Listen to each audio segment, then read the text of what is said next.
Welcome to Grad Chat by PhD Balance, where we talk about topics of grad school beyond academic research that may be more difficult to talk about in our day-to-day. I'm your host, Liesl Kraus. If you like what you see here, check out PhD Balance YouTube channel and anchor.fm for more grad chats, and don't forget to subscribe for notifications about when we go live. This is going to be our last episode of the year.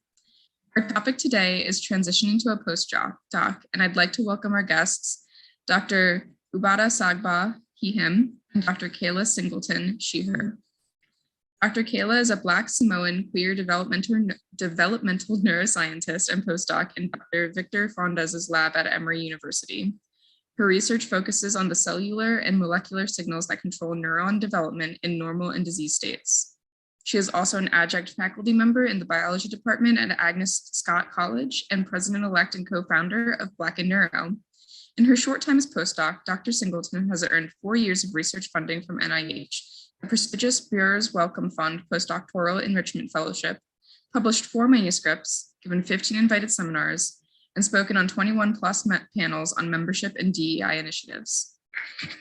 Dr. Ubada Sagba is a neuroscientist at the McGovern Institute at MIT, where he is a postdoctoral associate in Dr. Guopin Feng's laboratory. Dr. Sagba attended community college for 3 years before transferring to the University of Missouri, Kansas City, where he earned his bachelor's degree in biology. He later earned his PhD in translational biology, medicine, and health at Virginia Tech, where he studied connections between the eyes and the brain. Outside of the lab, Dr. Sagba is heavily involved in science outreach, advocacy, and policy. He co-founded and serves on the board of Black in Neuro and has written extensively on topics at the intersection of science and policy. So thank you guys again so much for joining me here today. I'm super excited to talk to both of you about, your experiences and, being postdocs. Yeah, thanks for the invitation. Yeah, thanks for having us and letting us combine our sessions together. Yes. Yeah, of course. Yeah, I'm super excited to have kind of 2 experiences here that we can talk about. So the first question that I have on the docket for you guys is, I know we're here to talk about postdocs, but first let's talk a little bit about grad school. Do you each want to tell us briefly about your experiences in grad school? Yeah, sure. I can go first. So I attended grad school at Georgetown University in the interdisciplinary program in neuroscience. And I was there for 6 years.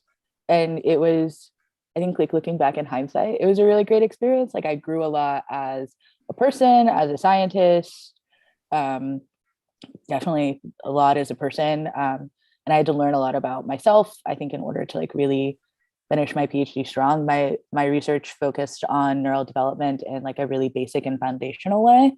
But I had a lot of ups and downs with like mentorship relationships and sort of advocating for myself and learning how to do that. And I think I attribute a lot of my grad school success to like my friends, other people in my lab, or just in my program and in DC in general that were really helpful.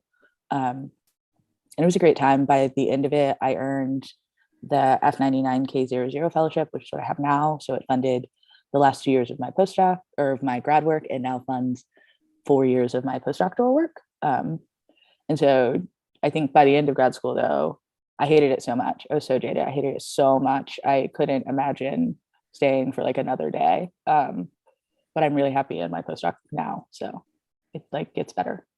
Like cute phrase. Yeah, that's awesome to hear. I think a lot of people can relate to, having the wherewithal to look back on like the experience and seeing what positives we can get from it, but also not feeling those positives in the moment. Yeah. So my graduate school experience was also very kind of formative for things that are not science related for me as well. Much like Kayla, I also had multiple different kind of experiences that helped me shape my both personal and professional identities. But yeah, I mean, I never like set out on the path of science or academia, really. I didn't know what I was going to do when I came to America. So a lot of it was winging it in the beginning. And then, got into a graduate program at Virginia Tech. Luckily, it was a fantastic program that had supportive staff and a good environment, and had rotations. So I took advantage of the rotations and tried to be thoughtful about who I choose to work with and spend time with for the next few years. And I chose a great lab, a great mentor. So I actually had pretty good experiences within the lab. I had the regular challenges that come with science, but outside my institution, outside the lab, just in the greater context of academia and academic science, as soon as I started to see the faults and the problems that we have in our various institutions, I had also like very disheartening kind of outlook on, is this what I want to be doing? And so, but I think the story has just been like,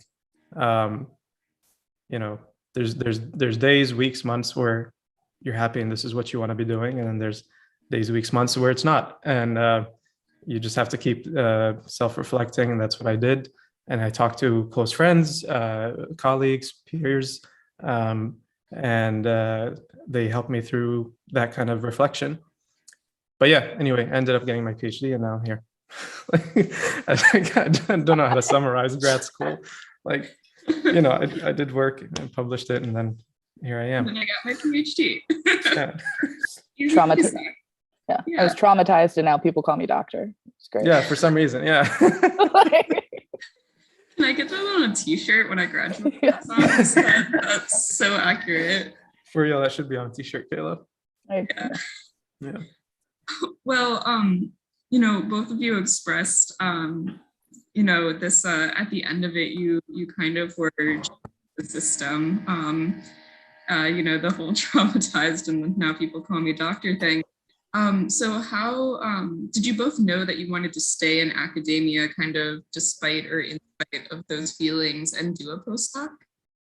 So I definitely didn't. By the time I was like trying to figure out what was going to happen next for me, I just I knew I needed a job.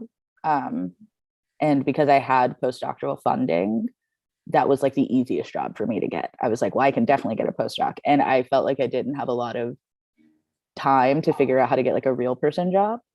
But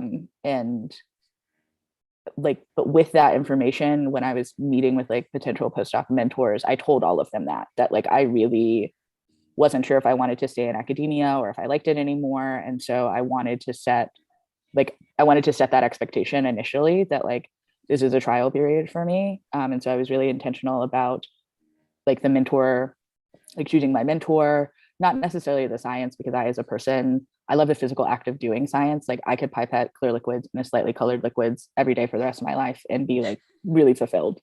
And so for me, it was about like the mentor and not necessarily the project, and making sure that I could like be in a setting where if I decided I wanted to leave academia for something else, my mentor would be able to help me do that, and they would be supportive of me in doing that. So it definitely wasn't, for me, I just did it because it was easy. I forgot the question. Yeah, sure. So the question is, did you know that you wanted to stay in academia and do a postdoc, even despite or in spite of these feelings of jadedness towards academia? When I started, like when I applied to PhD programs, because I'd never known what that was. So my first understanding of it was from my undergrad PI, and he said, and my understanding was that academia, like that's what people go to grad school for, right? Which is what, the default usually in people's minds is. But then, in my first, starting with my first year, I started, realizing that there's other opportunities and skill sets to explore. So I, in grad school, really spent a lot of time in communication or policy or advocacy, and really got into that work. So I saw myself like going into science journalism seriously at some point, or going into policy and the nonprofit world. But also during the whole time, I really liked things that are core to academic research, which is, of course, the science, but you can do science in many places. But two other things that I really enjoyed was teaching, which is hard to do in a non-academic setting. And then the other thing was mentorship. And mentorship exists in non-academic settings, of course, but I felt like, and I still feel like, the kind of involvement you can have in a person's life and the kind of investment you can make in a person, and then you watch them grow and become the version of themselves that they want to be, and you can be part of that growth. That kind of thing is hard to. It's just different when it's an academic setting, and you're like, you have an undergrad or a graduate student, and you're helping them, And I really, that's a very compelling thing for me in this gig. So, I was flirting with leaving, and then I wrote a grant, much like Kayla, and then I was like, to myself, I was like, oh, if I get this, then I'll pretend it's the universe saying stick around at least until the grant's over. And then I got it, and so I stuck around, and I'm really enjoying it. It is a very different vibe as a postdoc. It's very, like the pressures and the deadlines and things are just different. And I'm still exploring that now, the feeling. I'm enjoying it, actually. And a lot of it has to do with how you choose, and we'll get into that later, how you choose where to go, and what things you place high value on when you make your decisions. But yeah, so I didn't always want to be in academia. I still have days now where, I don't want to. And that's when I'd like, Kayla and I start chatting and walk ourselves through it. But yeah, I mean, in the large scheme, I'm still down for this gig, as long as it's fun. If I'm not having fun, I'm getting miserable, and this is not like the purpose of my life or something, you know what I mean? And there's other places where I can do fulfilling work, and probably get paid more. So I'm in it as long as it's fun. That's awesome. I like that, both of you are kind of intentional about this being like a trial period, as Kayla said, in terms of, doing this until, it's not what is good for you anymore, and really being kind of intentional and open with that. That's awesome. So next question is, how did both of you go about getting a postdoc? It sounds like both of you kind of had the experience of writing a grant and having funding to go do this. But is that, what you do is you just write a grant, or what's that process look like? I think Sabata has a really good guide on his website. But so we have the same fellowship. And so you apply for that fellowship towards the end of your grad experience. And you essentially can take the postdoctoral paid part of it to whatever it's US based institution. There are rules where you can take it. And so I really started looking for postdocs by making a list of papers that I liked. I tried really hard to go the science approach route of falling in love with another facet of neural development, or thinking about what I would want to study in the most ideal environment for myself. And that really didn't work for me because I was having such a hard time getting my own science to work that I was I cannot fathom getting this other kind of science to work unless I'm studying actin, maybe. So I started, once that didn't work, I started by making a list of my own strengths and weaknesses and trying to figure out what I wanted to work on. So I had things that I was good at, things that I was bad at that I would want to fix, and then things that I was bad at that I never wanted to do again, whether that was specific experiments or specific facets of my personality that I was this is just who I am. I do not want to be trained to improve this. And I went around on the internet and looked at lab websites, and talked to some friends and my PIs about different labs that I could interview with, or labs that they thought would fit that. And I just sort of made these broad career goals where it's I want my postdoc to be I want to have a lot of autonomy. I want to be able to mentor students in this way. I want to do this vague kind of biochemical research because that's what I'm good at. And Specifically, I never want to have to do like animal behavior ever again. Like these are the kinds of like, I really tried to set it up as like my most ideal situation. And then once I had that list of people, I like interviewed and I thought more about like them and their style. And I'm sure there's like a follow-up question where we can go into detail about that. But a lot of it really was, for me, the key was like sitting down with myself and trying to figure out like, what had I learned in graduate school? What did I like and what did I not like? Because I didn't want to spend the next 4 to 5 years, however long these postdocs last, miserable again. I was like, I can't do that again. That was bad. Much like how, Kayla said that she went through papers, that she liked, I actually like started off by going, I have like in my inbox, like whenever I see a paper I really want to read or something, how like we all pile up papers that we never read. And so like what I did was I usually email them to myself or something like that. And so I have a folder called Need to Read. And it's full of like unreads. And so I went in there and I just like, I must have been interested in these at some point. Let me like skim through them and see what's up, because something drew me to this work, right? Because they're not all in my field. And so I started reading them. And then I would also like, anytime I attend a seminar in a field that's not mine and think like, oh, that's really some cool, like I could see myself doing this. I wish I did this work. When somebody tells a story and you're like, oh, I wish I did this, like that's to me a good sign. So all of these things, I kind of, that's how I started off, because I wasn't committed to a field necessarily. I'm interested in all kinds of neuroscience work. And so, so I started off that way by kind of getting a sense of the fields that are compelling to me. And then I built a list of PIs, labs that are, behind these papers. And I literally have an Excel sheet that I just like list them all. What cities are they in? What institutions are they from?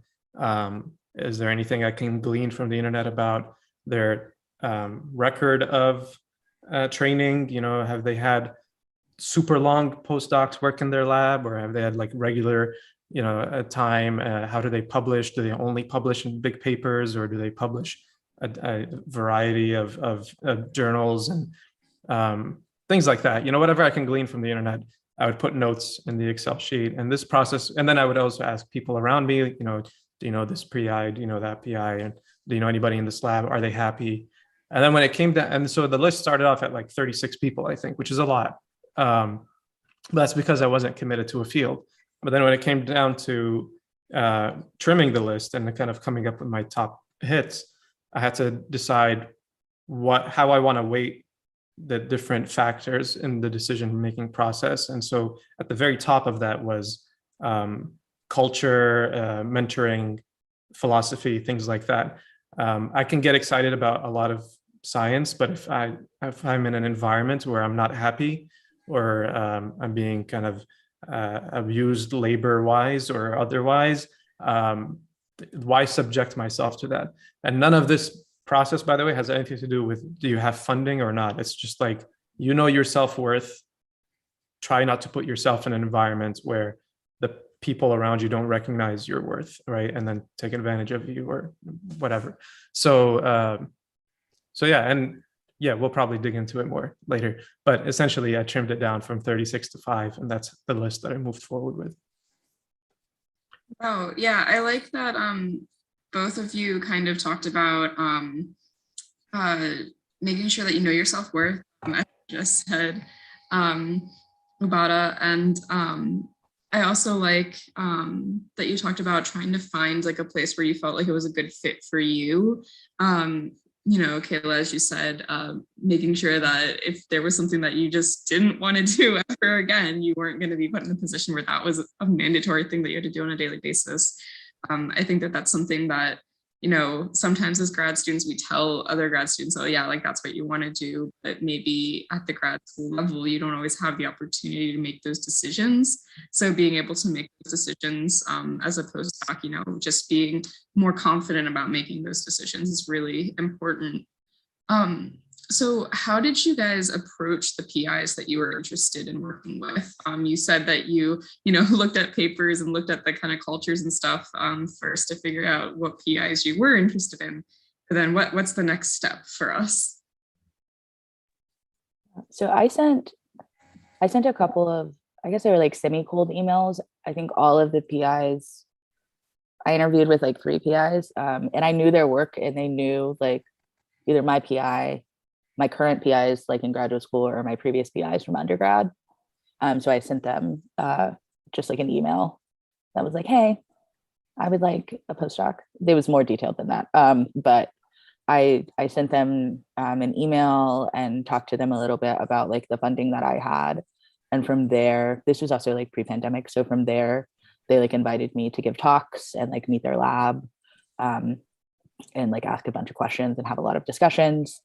So I like gave my talk, and then I met everybody in all of the labs, and then we had like another round of talks, like phone calls, which I really hated as a person. And from there, it was really up to me to like make the decision. But I think honestly, one of the best things that I did was when I met people. I was like really adamant that I wanted to meet people, not just in the lab, but like in the department or in the like institution as a whole. Because one of the things that I think is hard about a postdoc is like when you join graduate school, you join a cohort of people, like you have friends that you're going to hang out with because you take classes together and like do rotations and things like that. But when you're a postdoc, you're just like showing up for a job. So it really is just you. So I was really interested in like the postdoc, like if they had like a postdoctoral office or association that could give you like extra training.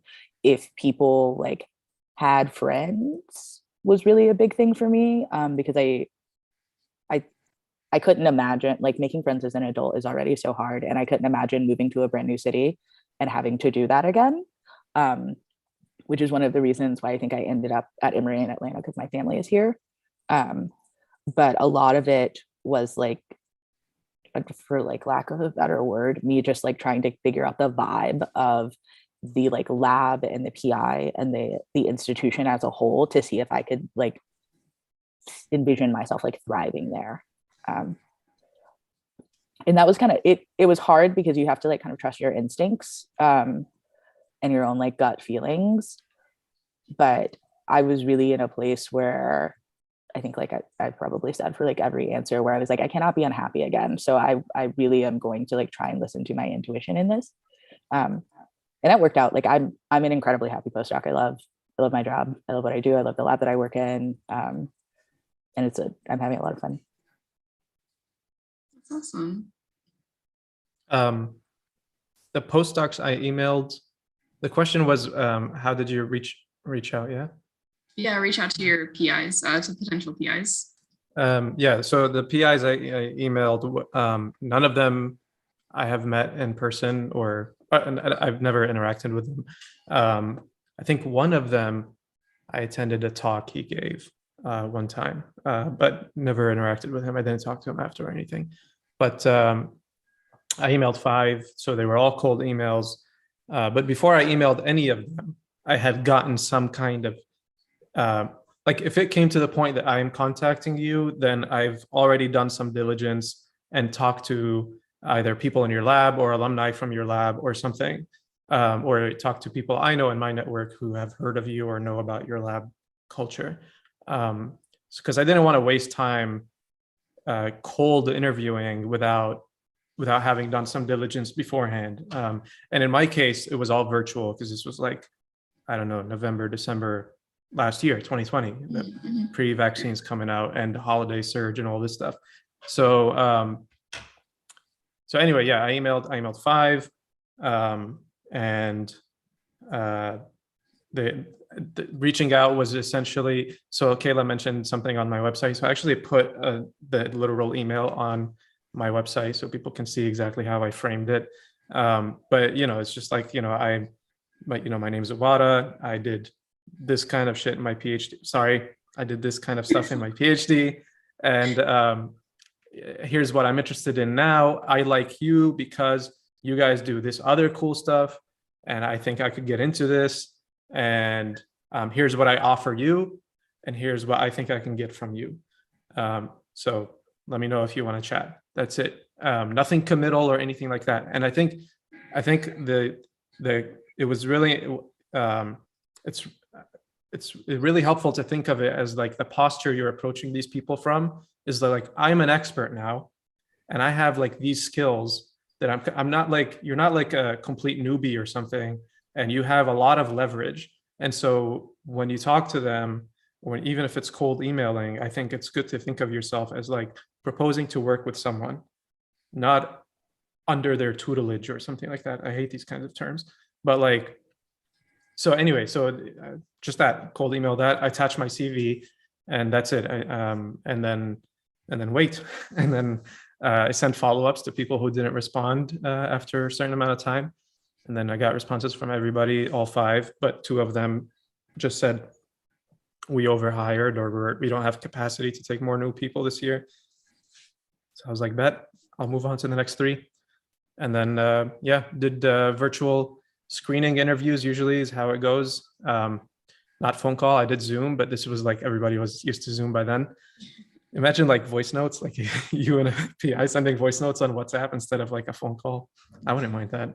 But yeah, I did like a little half-hour or 1-hour screen, and then the PIs, just to see if it's a good fit, vibes are, kind of okay. And then once you do that, then they're like, okay, let's schedule a seminar, and you can meet the lab, and then do a virtual visit.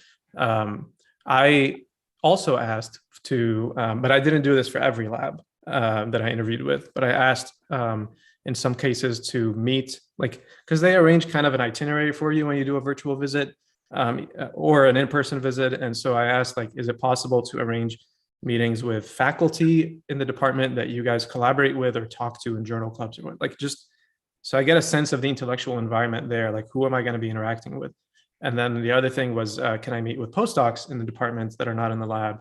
And so like one of the PIs went above and beyond. He like organized a meeting with 4 postdocs from 4 different labs, including the head of the postdoc association.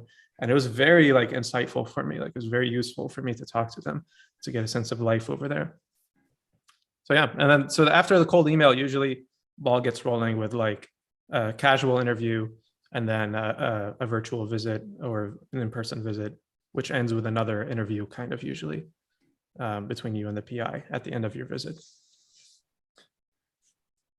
Wow, yeah, that's a really thorough explanation. Thank both of you for what that looks like and what that process looks like. I think it kind of can be a mystery to some of us who haven't gone through it yet. So kind of moving on to being in the postdoc position, what does your day-to-day look like? You can kind of briefly explain kind of like what a day in the life is like, or kind of what some of the tasks or responsibilities that either of you might have in your labs as postdocs, and maybe how those are different from being a grad student. Yeah, this is something I always try to emphasize to like grad students who are looking for postdocs, because I remember people telling me this. They're like, your postdoc is like way different from graduate school. And it's true. And I don't actually know why it is, but like, and it could just be that all of my time is my own, and I only am doing the projects or working with people that like I want to work with. I don't have like external commitments associated with like my degree. I don't know. I think it's also on some level like the confidence that you gain as a postdoc. Like I remember the first time a grad student came to me in our lab to ask me a question as if I was like an authority figure that like knew the answer. I was like, what is this? It was very awkward. But my day-to-day is really like I think a lot of this also depends on like the lab that you choose. And I was really intentional in picking Victor's lab because he's a really lax, go with the flow kind of gentleman. So he doesn't like care when we're in lab. But my day-to-day now really looks like me going into lab in the mornings. I'll do my experiments. I'll check my cells. I'll check my flies. I'll map out experiments, chat with Victor, chat with people in the lab. I teach at Agnes Scott College. So in the afternoons, I'll generally go teach. And then I go home. I'll sprinkle in like random meetings and things like that. But for me, a big part of my lab schedule is that I'm only in lab when I absolutely have to be in lab now. Like if I have to be there to like do the experiment, then I'm there. But if I'm going to like read papers or analyze data or something like that, I'll do that at home because I know that it's more comfortable for me. And no one in my lab really cares. And so now, because of like the pandemic and I guess the like blessing of Zoom on some level, I can just like leave lab by 2, go work on some data, and then like Zoom with someone from my lab if I need to ask them a question or talk to them or something like that. But so for me, it looks like a lot more freedom and a lot more autonomy and like ownership of my work, where I don't feel like I've done something wrong, so I need someone to check it, or I don't feel like I have to be in lab all of the time in order to feel productive. So yeah, it's a lot of fun. Yeah. So the freedom aspect of Kayla's answer, I have the same experience. I share that too. But I think we should be clear that this is not a default thing with postdoc experiences. This is part of the diligence you need to do when you're choosing, I think. So I directly asked people, like I asked the PIs who I interviewed with, and as well as the postdocs or other lab members that I talked to, like, what are the expectations of the PI for your, do they care that you're physically there at specific hours, things like that, and then I asked the PI, what are your expectations for coming into lab or not, and productivity wise, how often do you demand data? Like, I'm driven enough, like I'm okay, but like, are you going to be pressuring me for like some new data every week or something, because this happens. So you can get as much clarity as you need before you jump into and make a commitment into a lab about this, so that it fits your style of how you do science and how you want to just live your life as an adult. Like by the time you're starting a postdoc, like it feels nuts, but yeah, you're a proper adult and you have maybe family and stuff, and I don't know. But anyway, so my regular day is I go into lab whenever I want. If it's like raining and I don't want to go out, I'll wait till it stops raining. If I have no like time sensitive experiment or something, I'll go in. People don't care when I'm in or when I'm not. If somebody needs help, yeah, like it can be virtual, but really I'm not getting asked for help that much these days because I'm still relatively new. This is the thing. So when you start a postdoc, it's very strange because like by the time you're done in your PhD lab, you're super like you're probably the most like knowledgeable in terms of like the lab structure and how things go, person in the lab, because you're like super senior, and people come to you and you're training the new people coming in, the rotation students or undergrads or whatever it is, and like like you know your stuff, and then you go join a postdoc lab, and like there was a day I just wanted to make like PFA, like formaldehyde, and it took me like 35 minutes to find where's the PFA, and it's not even just finding stuff, like knowing who to talk to about things and knowing how things work, and people have different machines, instruments, and things like that. And, so you feel like somehow like at the same time a first year grad student, but also like, more and can do more. And it's fine because both can be true. And it just takes some time to like get, the pace of everybody else. So anyway, I show up to lab, do whatever I got to do, leave when I got to leave or want to leave. I don't know, that's the thing, like what Kayla said, like your time is yours. Another thing that you should suss out during the interviews, because like it can be made to be this kind of experience, but you just have to do your diligence. You have to choose well. And so like, yeah, your time is yours. And I feel like I can work at the pace that I want to work. And that's because I chose an environment where that's compatible,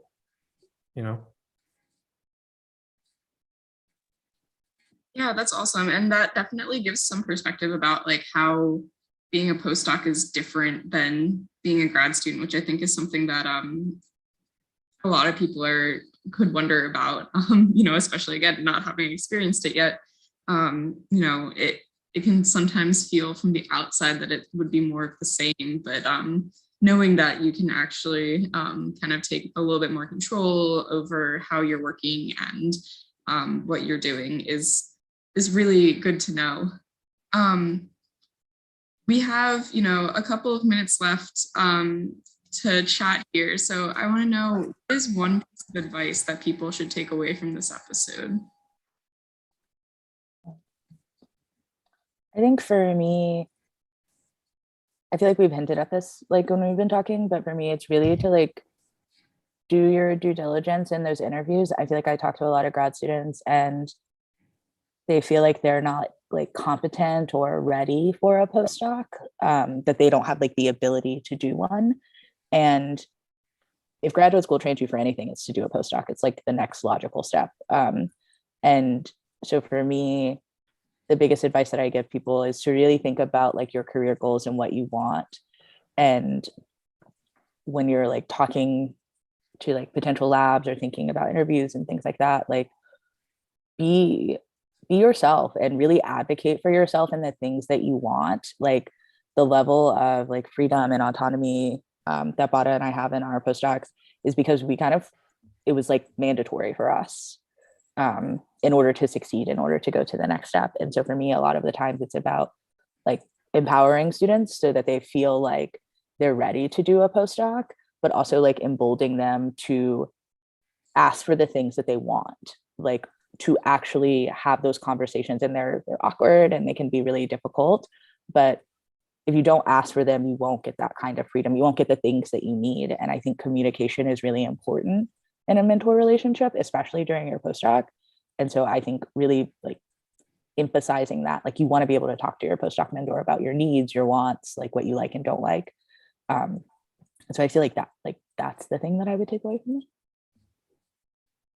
Yeah, I don't have like an additional piece of, like that's a very good. I'd like to just emphasize it instead of giving a different piece of advice. But Yeah. But yeah, I mean, I think this is a very good point, and I think this is a crucial thing that if a senior grad student isn't attentive to, can cause them like lots of heartache and trouble later. So communication, transparent communication. You are most likely undervaluing yourself already. So and like I talk this way, and I also undervalue myself, and then Kayla checks me on it, like, but so yeah, so you're already probably undervaluing yourself. The industry, our industry, academia, undervalues you, underpays you. So why be an accomplice to that too, to yourself, right? So like take time, reflect on what's important to you, what's important to you professionally and personally, and prioritize bringing those up in your interviews. And if you worry that you offend or you something like that, like is it appropriate to ask this question or that question? All of them are appropriate. It's completely fine. And if you do offend the PI, which might happen because some PIs are sensitive and academia is full of this, if you do offend them, then so what? Like, just go somewhere else. Like, you don't need them, and they're lost, right? Like, you need to like look out for yourself, advocate for yourself. Some practical things. I think try to plan ahead if you can. You will feel overwhelmed. It's completely fine. I don't think you're going to avoid the feeling of being overwhelmed. The last stretch of grad school is just chaotic. You're wrapping up stuff. You have defense, you have whatever, you have moving plans to think about, and you have all these things. So try to plan ahead if you can. Start the process as early as you can. It's never too early to start the process. It can be too late depending on what's your plan after defense. Does your PhD lab can it accommodate you for a few more months in the interim as you figure out your stuff, or do you have to go as soon as you defend? Like, you need to know these things, especially if like me, like many people, like you can't have a lapse in employment in income. Like, you don't want to have like a month or two of just not making money. So especially if it involves moving. So anyway, try to plan ahead, talk to your friends, talk to your mentors, when you're making your decisions, and honestly go with your, like, if your gut says, oh, I'm a little suspicious about this or that, but the papers are great, or it's a big lab, famous lab. Like, don't join a lab just because it's famous. But famous labs can also be good environments. It just, you have to do your diligence. So yeah, I would just say like really communication, and communication takes like some kind of confidence. But if you can't find the confidence in time, that's okay too. Just fake it, and just advocate for yourself, because you're committing to something. Even if you leave the postdoc after a year because it's not the right fit, which is fine, there's still costs of moving and all this other stuff, like unless you take another postdoc in the same city or another job. So just try to like really look out for your future self by being communicative. Awesome. Thank you again, Ubada and Kayla, so much for joining us today. This has been Grad Chat by PhD Balance. This is our last episode for the year and likely our last live episode for a little bit. Episodes are posted on our podcast, hosted on anchor.fm and available on all major streaming platforms on Tuesdays. And as we said at the start, this is our last episode of the year. So see you in 2022. Until next time, goodbye and take care of yourself.